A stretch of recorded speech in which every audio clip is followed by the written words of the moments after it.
గత వీడియో నుంచి మనము కరెక్షన్ ఆఫ్ సెంటెన్సెస్ గురించి నేర్చుకుంటున్నాము. ఇంతకుముందు వీడియోలో నేను ఒక 5 ఇంపార్టెంట్ కరెక్షన్ ఆఫ్ సెంటెన్సెస్ గురించి నేర్పించి ఉన్నాను.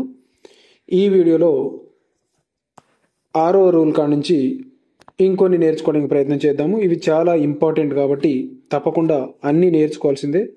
ఇవి దాదాపుగా ఎన్ని ఉన్నాయంటే ఇవన్నీ మీరు నేర్చుకోబోతున్నారు నా ఛానల్లో. దాదాపుగా 31 రూళ్ళు 31 రూల్స్ నేర్చుకోబోతున్నారు. ఇవి కంపల్సరీ నేర్చుకోవాల్సిందే. రైట్, ఇవన్నీ తెలిసి ఉంటేనే మీరు ఇంగ్లీష్ను సరైన క్రమంలో ఉపయోగించడానికి అవకాశం ఉంటుంది. సో ఇప్పుడు 6th రూల్ నేర్చుకోవడానికి ప్రయత్నం చేద్దాం. ఇంగ్లీష్ మీడియం మరియు తెలుగు మీడియం వారికి ఉపయోగపడే విధంగా ఇంగ్లీష్లోను మరియు తెలుగులోను ఎక్స్ప్లెయిన్ చేయడానికి ప్రయత్నం చేస్తాను. Elder and eldest should be used for person only. They are used for members of the same family. అదేవిధంగా older and oldest are used both person and things. So ఇక్కడ మనం నేర్చుకోవాల్సింది ఏంటిదంటే ఎల్డర్ మరియు ఎల్డెస్ట్ అనేటువంటి పదాలను కుటుంబ సభ్యులకు సంబంధించినటువంటి వ్యక్తులకు మాత్రమే ఉపయోగించాలి. ఈ ఎల్డర్ ఎల్డెస్ట్ అనేటువంటి పదాలు కుటుంబ సభ్యులకు సంబంధించినటువంటి వ్యక్తులకు మాత్రమే ఉపయోగించాలి. అదేవిధంగా ఓల్డర్ ఓల్డెస్ట్ ఈ పదాలనేమో వ్యక్తులకు మరియు వస్తువులకు ఉపయోగించవలసి ఉంటుంది. సో ఈ 2 పదాల విషయంలోనే మనం ఎక్కువగా కన్ఫ్యూజ్ అవుతూ ఉంటాము. సో ఎల్డర్ మరియు ఎల్డెస్ట్ అనేటువంటివేమో ఫ్యామిలీకి సంబంధించినటువంటి పర్సన్స్కి ఉపయోగిస్తాం. ఓల్డర్ మరియు ఓల్డెస్ట్ అనేటువంటి వాటినేమో వ్యక్తులకు ఉపయోగిస్తాము. అదేవిధంగా వస్తువులకు కూడా మనము ఉపయోగిస్తాం. సో కొన్ని ఎగ్జాంపుల్స్ చూద్దాము. He is my elder brother. So ఇక్కడ ఎల్డర్ని ఎందుకు ఉపయోగించాము అంటే బ్రదర్ అంటే వ్యక్తికి సంబంధించింది కాబట్టి ఎల్డర్ని ఉపయోగించాము. Next Sharada is my eldest daughter. ఇక్కడ కూడా ఎల్డెస్ట్ ఎందుకు ఉపయోగించామంటే పర్సన్కు సంబంధించి వాటికి ఉపయోగించాం కాబట్టి ఎల్డెస్ట్ ఉపయోగించాం. అదేవిధంగా Rama is the oldest in the class. So ఇక్కడనేమో ఓల్డెస్ట్ ఉపయోగించాం. ఓల్డెస్ట్ని ఎందుకు ఉపయోగించామంటే ఈ ఓల్డెస్ట్ అనేటువంటిది దేనికి ఉపయోగిస్తాము? వస్తువులకు మరియు వ్యక్తులకు ఉపయోగిస్తాం. కాబట్టి ఓల్డెస్ట్ అనేటువంటిది ఈ విధంగా మనము రెండింటికి ఉపయోగిస్తాం. గుర్తు పెట్టుకోవాల్సింది ఏంటిదంటే ఎల్డర్ ఎల్డెస్ట్ అనేటువంటివి మాత్రం ఒక కుటుంబానికి సంబంధించినటువంటి వ్యక్తులను తెలపడానికి ఉపయోగిస్తాము. ఓల్డర్ ఓల్డెస్ట్ వీటినేమో వ్యక్తులకు ఉపయోగిస్తాం, వస్తువులకు ఉపయోగిస్తాం. ఈ 2 కూడా పెద్ద అని చెప్పే సందర్భంలో మాత్రమే ఉపయోగిస్తాం. రైట్, నెక్స్ట్ కనుక చూసినట్లయితే next rule many.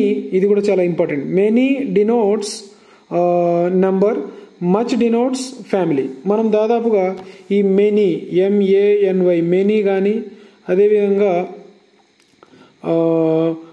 Much MUCH ఈ రెండింటిని ఉపయోగించే విషయంలో కన్ఫ్యూజ్ అవుతుంటాం. అంటే మెనీ ఉపయోగించాలా మచ్ ఉపయోగించాలనేది. కానీ ఆ డౌట్ ఇక్కడ కనుక దీన్ని మీరు చూసినట్లయితే ఖచ్చితంగా మీరు ఆ డౌట్ను క్లియర్ చేసుకుంటారు.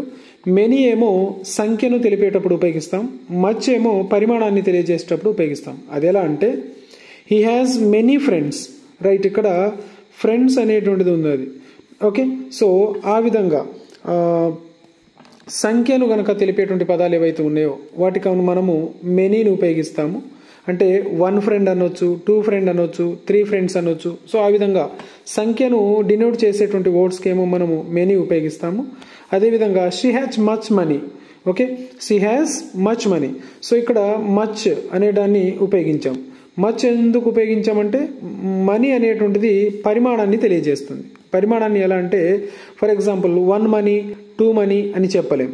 1 మనీ ఈ 1 2 అని చెప్పేవి కనుక ఉంటే అప్పుడు మనము మెనీ అనే దాన్ని ఉపయోగిస్తాము. మచ్ ఏమో పరిమాణాన్ని అంటే క్వాంటిటీని తెలియజేసేటువంటి పదాల ముందు దాన్ని ఉపయోగిస్తాం. రైట్, ఇంకొకటి he did not read many books.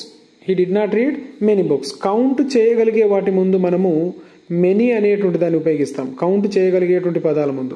For example books ఉన్నది, బుక్స్కు ముందు మెనీ ఉపయోగించాం. ఎందుకంటే 1 బుక్ అంటాము, 2 బుక్ అంటాము, 3 బుక్ అంటాము, కౌంట్ చేయగలిగేటువంటి. కాబట్టి అక్కడ మనము మెనీని ఉపయోగించాము. Next there is much dust in the field. So ఇక్కడ డస్ట్ అనేటువంటిది అన్కౌంటబుల్ నౌన్, కౌంట్ చేయలేనటువంటిది. సో వాటి ముందు మనము మచ్ అనేటువంటిది ఉపయోగిస్తాము. సో ఇక్కడ మనం గుర్తుపెట్టుకోవాల్సింది ఏంటంటే మెనీ అనే దాన్ని ఏమో కౌంటబుల్ ముందు ఉపయోగిస్తాము, కౌంటబుల్ నౌన్స్ ముందు. మచ్ అనే దాన్నేమో అన్కౌంటబుల్ అనేటువంటి నౌన్స్ ముందు మనము ఉపయోగిస్తాము.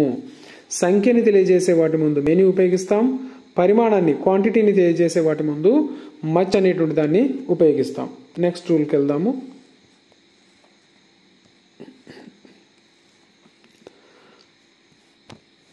No article is used before the names of relations like father, mother, aunt, uncle, and also before cook or nurse, right? అంటే అర్థం ఏంటిదంటే ఫాదర్, మదర్, ఆంట్, అంకుల్ మరియు కుక్, నర్స్ ఇటువంటి పదాల ముందు మనము ఆర్టికల్ను ఉపయోగించరాదు, రైట్? గుర్తుపెట్టుకోండి. ఏ పదాల ముందు?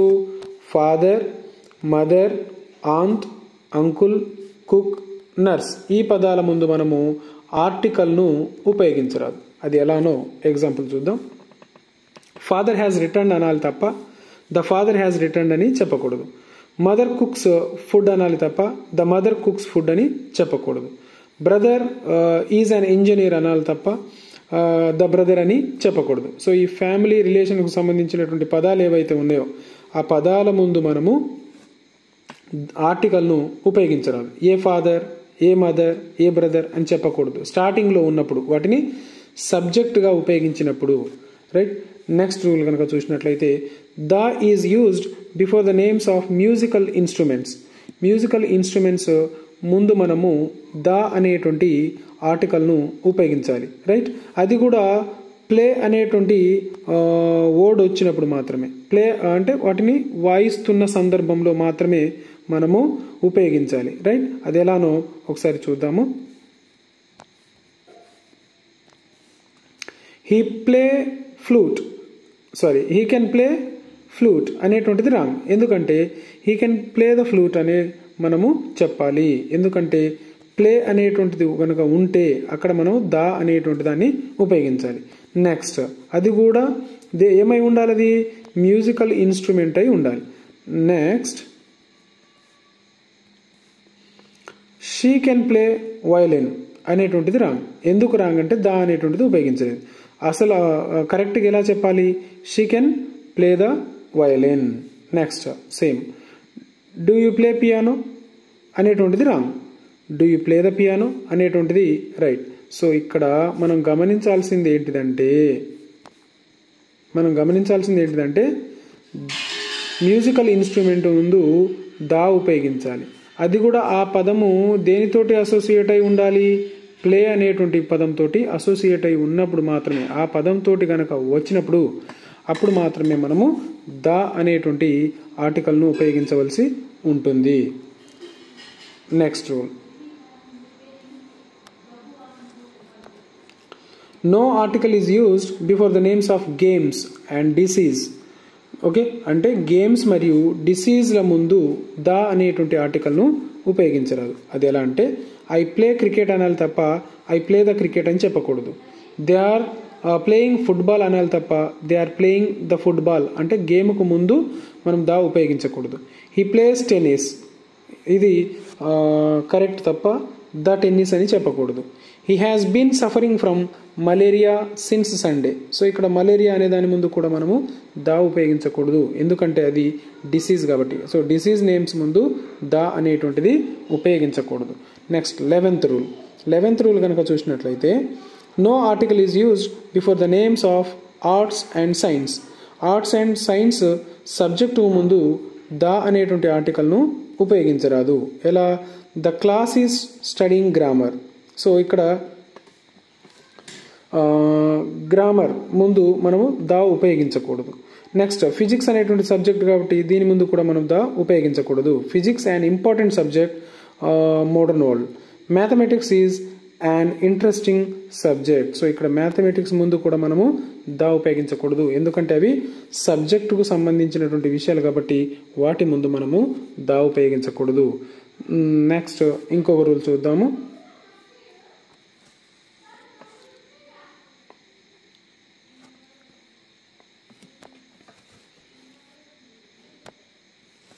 The following verbs are not normally used in the continuous tense. అంటే ఈ క్రింది క్రియలను కంటిన్యూస్ టెన్స్లో మనము ఉపయోగించకూడదు. కంటిన్యూస్ టెన్స్లో రైట్. ఏంటి అవి? బిలీవ్ అనాలి తప్ప బిలీవింగ్ అనొద్దు, బిలాంగింగ్ అనొద్దు, డిజైర్ అనాలి కానీ డిజైరింగ్ అనొద్దు. ఈ పదాలు ఏవైతే ఉన్నాయో వాటికి లాస్ట్కి ఇంగ్ ఫామ్ రాయకూడదు రైట్.